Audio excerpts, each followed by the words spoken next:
ഉൽപ്പത്തി 16. ഹാഗാറും ഇസ്മയേലും. അബ്രാമിന് ഭാര്യ സാറായിൽ കുട്ടികളുണ്ടായിരുന്നില്ല. അവൾക്ക് ഹാഗാർ എന്നു പേരുള്ള ഒരു ഈജിപ്തുകാരി ദാസി ഉണ്ടായിരുന്നു. സാറായി അബ്രാമിനോട് പറഞ്ഞു, മക്കളുണ്ടാവാൻ ദൈവം എനിക്ക് വരം തന്നിട്ടില്ല. നിങ്ങൾ എൻ്റെ ദാസിയെ പ്രാപിക്കുക. ഒരുപക്ഷെ അവൾ മൂലം എനിക്ക് കുഞ്ഞുങ്ങൾ ഉണ്ടായേക്കാം. അബ്രാം സാറായിയുടെ വാക്ക് അനുസരിച്ചു. കാനാൻ ദേശത്തു 10 വർഷം താമസിച്ചു കഴിഞ്ഞപ്പോൾ അവൻ്റെ ഭാര്യ സാറായി ദാസിയായ ഈജിപ്തുകാരി ഹാഗാറിനെ തൻ്റെ ഭർത്താവിന് ഭാര്യയായി നൽകി. അബ്രാം അവളെ പ്രാപിക്കുകയും അവൾ ഗർഭം ധരിക്കുകയും ചെയ്തു.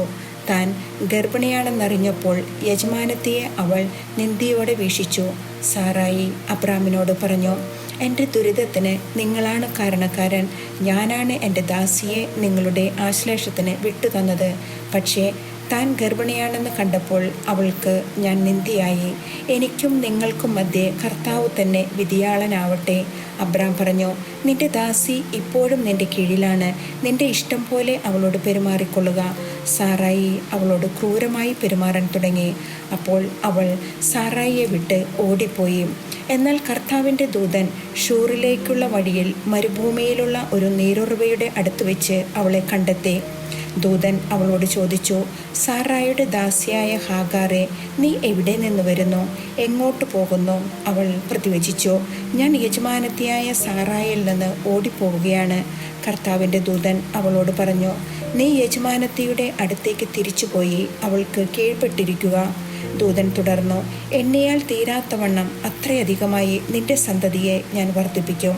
നീ ഗർഭിണിയാണല്ലോ, നീ ഒരു ആൺകുട്ടിയെ പ്രസവിക്കും. അവന് നീ ഇസ്മായേൽ എന്നു പേരിടണം. കാരണം കർത്താവ് നിന്റെ രോദനം ചെവിക്കൊണ്ടിരിക്കുന്നു. അവൻ കാട്ടുകഴുതിക്കൊത്ത മനുഷ്യനായിരിക്കും. അവൻ്റെ കൈ എല്ലാവർക്കുമെതിരായും എല്ലാവരുടെയും കൈ അവനെതിരായും ഉയരും. അവൻ തൻ്റെ സഹോദരങ്ങൾക്കെതിരായി വർദ്ധിക്കുകയും ചെയ്യും.